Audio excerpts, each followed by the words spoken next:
Assalamualaikum warahmatullahi wabarakatuh. Tidak mau sujud. Allah memberi hukuman kepada iblis karena kesombongannya tersebut dengan memberikan dia hukuman akan masuk ke dalam neraka selama-lamanya karena tidak mau tunduk kepada perintah Allah. Karena ia iri, dengki. Kenapa Adam yang lebih mulia daripadanya?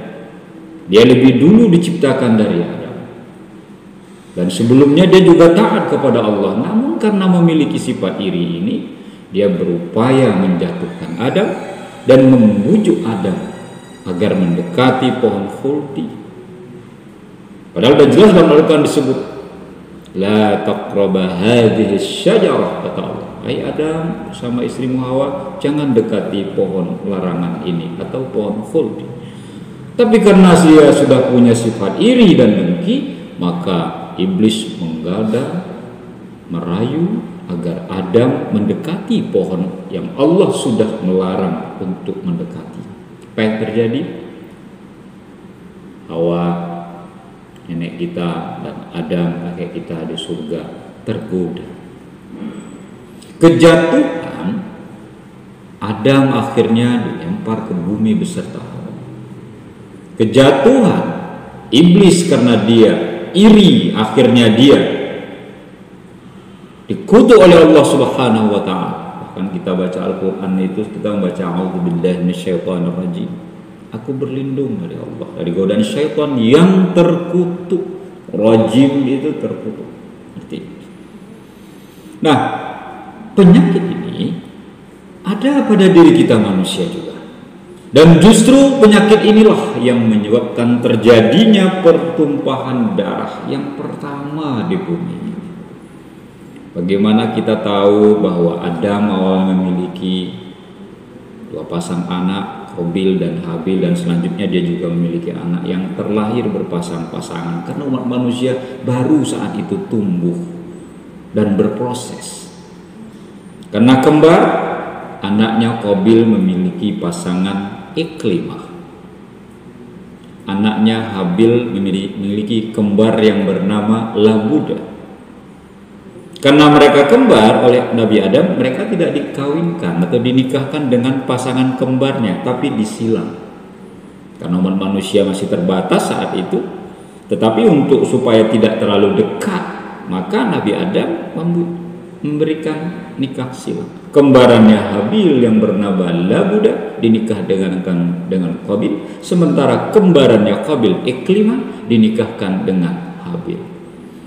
Kan ada pelajarannya buat kita sekarang. Kita nggak boleh menikah itu kalau terlalu dekat hubungan nasab kita, kan? Ada hubungan darah, hubungan persusuan, dan hubungan persemendaan. Tiga hal itu menjadi ketentuan bagi kita agar kita tidak boleh menikah dengan orang yang terlalu dekat dengan kita. Tapi disinilah awal mula kedengkian itu muncul. Atas bujuk rayu dari iblis, Qabil dibujuk. Kenapa kamu mau menikah dengan Labuda, pasangannya Habil? Jelek dia, tidak cantik. Sementara kembaranmu Iklimah cantik, mestinya dia yang menjadi istri. Apa kamu terima? Kata. Dibujuk oleh iblis laknatullah. Karena termakan bujukan inilah, akhirnya yang menyebabkan kebencian dan iri hati pada diri Qabil terhadap saudaranya sendiri, Habil. Nabi Adam tentu sedih melihat anaknya bermusuhan dan dia tahu hal itu. Lalu dia memberikan alternatif berikutnya. Baiklah, begini saja, kalian berkurban, siapa yang terima kurbannya, itulah yang berhak nanti memilih jodohnya sendiri. Qabil adalah seorang petani, Habil adalah seorang peternak. Begitu kalau kita baca dalam sejarah. Qabil berkurban dengan hasil pertaniannya yang paling jelek, yang sudah nggak layak untuk dikonsumsi. Sementara Habil, seorang peternak, dia memberikan ternaknya yang terbaik, yang gemuk, yang sehat, yang layak untuk dikonsumsi. ke belakang seperti kita sekarang, kalau kita berkurban kan tidak boleh dengan hewan yang cacat, kakinya pincang, matanya picek atau buta sebelah, kupingnya rusak atau koyak, tidak boleh. Karena memang yang diterima itu adalah kurban yang terbaik. Tentu kita sudah menduga kurban yang diterima itu adalah kurbannya Habil. Disinilah memuncaknya kemarahan Qabil dan akhirnya menjadikan dia buta mata, buta hati, dan membunuh saudaranya sendiri. Inilah darah pertama yang tumpah di muka bumi ini karena perasaan iri hati atau dengki. Jemaah salat subuh yang dirahmati Allah, penyakit hati itu ada pada diri kita. Kadang kita tidak suka pada tetangga kita hanya karena dia lebih dari kita. Kadang kita tidak suka melihat orang beruntung dari kita. Kadang kita tidak suka melihat orang bahagia dari kita. Kadang kita tidak suka melihat orang senang dari kita. Padahal ini sebenarnya urusan orang masing-masing. Kenapa harus kita jengkel dengan kebahagiaan orang? Kenapa harus kita iri dengan kebaikan orang? Kenapa kita harus berburuk sangka dengan kebahagiaan orang? Itu kan nasib orang masing-masing. Tapi ada orang yang lebih, wah dia tuh sebenarnya gini loh, kok dia lebih beruntung dari saya. Lalu kita iri, benci. Dan penyakit inilah sesungguhnya yang harus kita jauhi dari diri kita. Karena penyakit hasad ini adalah penyakit yang menjatuhkan iblis dan yang menjatuhkan manusia. Karena itulah dalam sebuah hadisnya yang diriwayatkan oleh Imam Bukhari, Rasulullah bersabda, "Ala wa inna fil jasadi mudghah, idza salahat salahal jasad kullu, wa idza fasadat fasadal jasadu kullu, ala wa hiyal qalb."